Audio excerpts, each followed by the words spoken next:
Hi hello welcome to opinion matters channel. నేను mister వి. అల్లు అర్జున్ ఆంధ్రోడివిలా ఉండు. Business చేసుకోవడానికి వచ్చావు, వ్యాపారం చేసుకో, అంతే, అంతవరకే, అంత మటుకే ఉండాలి.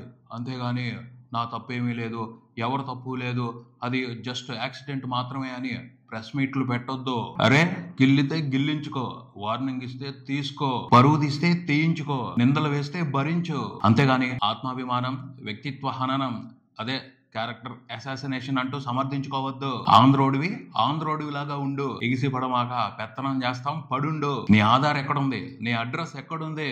ఎదురు మాట్లాడొద్దు.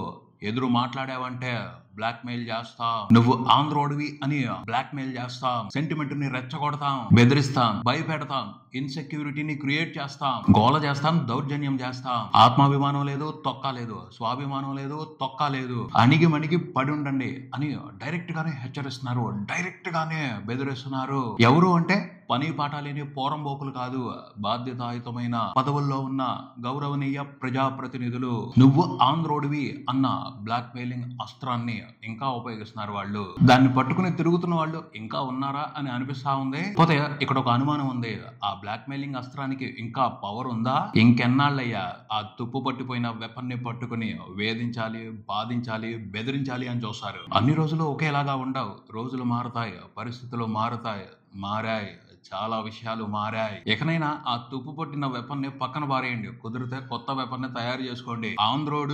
ఆంధ్రోడురా నువ్వు అన్న బ్లాక్ మెయిలింగ్ వెపన్ తో ఇప్పుడైతే ఏమీ చేయలేరు. పెద్ద ఎఫెక్ట్ అయితే ఉండదు, ఎందుకంటే విడిపోయి 11 సంవత్సరాలు అవుతుంది. ఎవరి దారి వాళ్ళు చూసుకున్నాం, ఎవరి గోల వాళ్ళు పడుతున్నాం. ఆంధ్ర వాళ్ళు అయితే మాత్రం ఏం చేస్తున్నారు? హైదరాబాద్ లో ఊరికనే కూర్చోబెట్టి పెడుతున్నారా?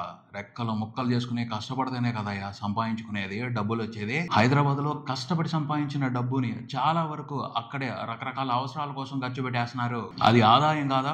హైదరాబాద్ కి, తెలంగాణకి ఏదో ఊరకనే కూర్చోబెట్టి డబ్బులు వేస్తున్నట్టు మాట్లాడుతున్నారు, బెదిరిస్తున్నారు. కష్టపడేవాడు ఎక్కడ పని దొరికితే అక్కడికి వెళ్ళి కష్టపడతాడు. స్కిల్ ఉన్నోడు ఇండియాలో ఎక్కడికైనా వెళ్ళి పని చేసుకోవచ్చు, ఎవరు ఆపలేరు. పనిచేసేవాడు ఎక్కడికైనా వెళ్ళి పని చేసుకుంటాడు. ఏమో ఎవరు ఊహించొచ్చారు? ఆంధ్రప్రదేశ్ సీఎం చంద్రబాబు విజన్ ఫలించి త్వరగానే ఆంధ్రప్రదేశ్ లో ఉద్యోగ అవకాశాలు పెరిగితే చాలా మంది వచ్చేస్తారు. వద్దన్నా సరే హైదరాబాద్ వదిలి ఆంధ్రప్రదేశ్ కు వచ్చేస్తారు. ఆ రోజులు వస్తాయని అనుకుంటున్నాం, వస్తాయి, అందులో నమ్మకం ఉంది. ఎందుకంటే ఇప్పుడు ఆంధ్రప్రదేశ్ లో ఒకరికి ముగ్గురు విజన్ ఉన్న నాయకులు శ్రమ పడుతున్నారు ఆంధ్రప్రదేశ్ ని అభివృద్ధి చేయడం కోసం. వాళ్ళ శ్రమ ఫలిస్తే, వాళ్ళ ఆలోచనలు ఫలిస్తే ఖచ్చితంగా స్వర్ణాంధ్రాన్ని చూస్తాం. అందరికీ తెలిసిన నిజమే ఇది. అభివృద్ధి ఎప్పుడు ఒక చోటే ఉండిపోదు, అనుకూలమైన ప్రదేశాలకి ఫ్లో అవుతూ ఉంటుంది. ఇప్పటికే ఆ బ్లాక్ మెయిలింగ్ వెపన్ కి తుప్పు పట్టింది. అప్పటి పరిస్థితులు మారితే ఏం చేయడానికి ఉండదు. ఆ బ్లాక్ మెయిలింగ్ వెపన్ ని మడిచి అటక మీద పెట్టుకోవడమే. మామూలు ఉద్యోగులు ఎటువంటి అడ్డు పోవచ్చు, కానీ సినిమా ఇండస్ట్రీకి దిక్కు లేదు అని అనుకుంటున్నారేమో. ఒకప్పుడు ఆత్మాభిమానం సమస్య వచ్చే మద్రాసు నుంచి హైదరాబాద్ వచ్చింది తెలుగు ఫిల్మ్ ఇండస్ట్రీ. ఇప్పుడు మొత్తంగా రాకపోవచ్చు. 2 తెలుగు స్టేట్స్ ఉన్నప్పుడు 2 తెలుగు ఫిల్మ్ ఇండస్ట్రీలు ఎందుకు ఉండకూడదు? ప్యారలల్ ఫిల్మ్ ఇండస్ట్రీ ఆంధ్రప్రదేశ్ లో కూడా డెవలప్ అవుతుంది. ఎవరి పని వాళ్ళు చేసుకోవచ్చు, ఎవరి సినిమాలు వాళ్ళు చేసుకోవచ్చు. చిన్న స్టార్సే కాదు, పెద్ద స్టార్స్ కూడా ఈ ఇండస్ట్రీకి ఓ సినిమా చేస్తారు, ఆ ఇండస్ట్రీకి ఓ సినిమా చేస్తారు. బ్యాలెన్సింగ్ గా నడిపిస్తా ఉంటారు వ్యవహారాన్ని. ఏ ఇండస్ట్రీ నుండైనా మంచి సినిమా వస్తే తెలుగు వాళ్ళందరూ చూస్తారు, ప్రపంచవ్యాప్తంగా ఉన్న తెలుగు వాళ్ళు అందరూ చూస్తారు, ఆదరిస్తారు. మలయాళంలో బాగున్న సినిమాలు మనం చూడటం లేదా? తమిళ సినిమాలు అయితే డైరెక్ట్ గా 70 తెలుగులో రిలీజ్ అవుతున్నాయి. అదే మాదిరి ఉంటది పరిస్థితి. ఆంధ్రప్రదేశ్ నుంచి వచ్చే సినిమాలకు సంబంధించి కూడా మంచి సినిమాలు ఇక్కడి నుంచే రావాలని ఏమీ లేదు, ఎక్కడి నుంచి అయినా తయారవచ్చు. మంచి సినిమా ఎప్పుడైనా సరే ఆదరణ పొందుతుంది ప్రేక్షకుల నుండి. ఇప్పుడు ఇంట్రెస్టింగ్ టెక్నాలజీ అందుబాటులో ఉంది. ఆంధ్రప్రదేశ్ లో ప్యారలల్ ఫిల్మ్ ఇండస్ట్రీని అభివృద్ధి చేయడం పెద్ద కష్టమేమీ కాదు. అప్పుడు గోల్ ఉండదు, మీరు ఎక్కడోళ్ళు కాదు అక్కడ వాళ్ళు అని బెదిరించే అవకాశం ఉండదు. స్వేచ్ఛగా క్రియేటివిటీని ఉపయోగించి ఎవరి సినిమాలు వాళ్ళు తీసుకోవచ్చు. సో చెప్పేది ఏమిటి అంటే, ఆత్మాభిమానాన్ని హర్ట్ చేశారు అంటే parallel Telugu film industry Andhra Pradesh లో కావాలి, రావాలి అన్న డిమాండ్ పెరుగుద్ది. అప్పుడెప్పుడో డిమాండ్ రావడం ఏంటి? ఇప్పుడు ఆలోచించాలి. ఎందుకు ఆలోచించకూడదు? అవకాశం ఉంది. మినీ తెలుగు ఫిల్మ్ ఇండస్ట్రీలో ఆంధ్రప్రదేశ్ అంతా రావచ్చు. ఈ మధ్యన ఒక యాప్ గురించి తెలుసుకున్నాను, స్టేజ్ అని. హర్యానా ఫిల్మ్స్ ఆ యాప్ లో ప్లే అవుతా ఉంటాయి. చిన్నగా మొదలైన ఆ యాప్ ఇప్పుడు చాలా పెద్ద సక్సెస్. స్టేజ్ యాప్ లో రాజస్థానీ సినిమాలను కూడా తీసి పెడుతున్నారు. అంటే బాలీవుడ్ తో సంబంధం లేకుండా రాజస్థానీ లోకల్ లాంగ్వేజ్ లో లోకల్ టాలెంట్ తో వాళ్ళు సినిమాలు తీస్తున్నారు. హర్యానాలో ఉన్న లోకల్ టాలెంట్ తో లోకల్ లాంగ్వేజ్ ని ఉపయోగించి సినిమాలు తీస్తున్నారు. హర్యానా వరకు రాజస్థాన్ వరకు ఆ యాప్ ఒక మినీ ఫిలిం ఇండస్ట్రీని తయారు చేసింది. అదే మాదిరి మినీ ఫిలిం ఇండస్ట్రీలో ఆంధ్రప్రదేశ్ లో కూడా తయారు చేయడానికి అవకాశం ఉంది. ఆ మోడల్ ని స్టడీ చేసి ఇంప్లిమెంట్ చేస్తే ఉత్తరాంధ్ర వరకు ఓ మినీ ఫిలిం ఇండస్ట్రీని, గోదావరి జిల్లాల వరకు ఓ మినీ ఫిలిం ఇండస్ట్రీని, గుంటూరు కృష్ణ రీజియన్స్ వరకు ఓ మినీ ఫిలిం ఇండస్ట్రీని, రాయలసీమ వరకు ఓ మినీ ఫిలిం ఇండస్ట్రీని తయారు చేసుకోవచ్చు. ఎక్కడికక్కడ ఉద్యోగ అవకాశాలు కల్పించినట్టు ఉంటది, అక్కడ ఉన్న టాలెంట్ కి ప్రోత్సాహం ఇచ్చినట్టు ఉంటది. ఏ రీజియన్ నుండి అయినా సరే, ఏ మినీ ఫిలిం ఇండస్ట్రీ నుండి అయినా సరే మంచి సినిమా వచ్చింది అంటే ప్రపంచవ్యాప్తంగా ఉన్న తెలుగు ప్రేక్షకులు అందరూ ఆదరిస్తారు. ముందు మినీ ఇండస్ట్రీలే అవ్వచ్చు, రేపు డెవలప్ అయ్యి పెద్ద ఇండస్ట్రీలు అయితే పెద్ద పెద్ద స్టార్స్ కూడా వచ్చి వాటిలో యాక్ట్ చేస్తారు. ఆల్రెడీ హర్యానా ఫిలిమ్స్ లో కొంతమంది నోటెడ్ పాపులర్ హిందీ ఆర్టిస్టులు వచ్చి పనిచేస్తున్నారు, హర్యానా బేస్ ఉన్న వాళ్ళు. అదే మాదిరి డెవలప్మెంట్ ని ఇక్కడ చూడొచ్చు, మన మినీ ఫిలిం ఇండస్ట్రీలో కూడా చూడొచ్చు.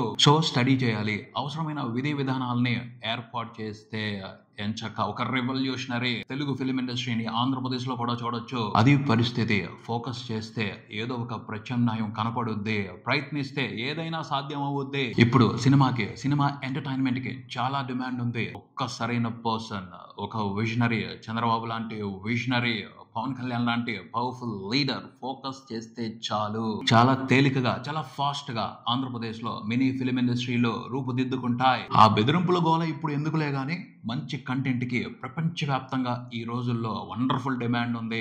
అది ఓటీటీలు చేస్తున్న పుణ్యం. ఒకప్పుడు కొరియన్ సినిమాల్ని చూడాలి అంటే యాక్సెస్ కోసం చాలా కష్టపడాల్సి వచ్చేది. ఇప్పుడు చూసుకుంటే చిన్న చిన్న పల్లెటూళ్ళలో కూడా కొరియన్ సిరీస్లు విపరీతంగా చూస్తున్నారు. సో మంచి కంటెంట్ కి ప్రపంచం అంతా మార్కెటే.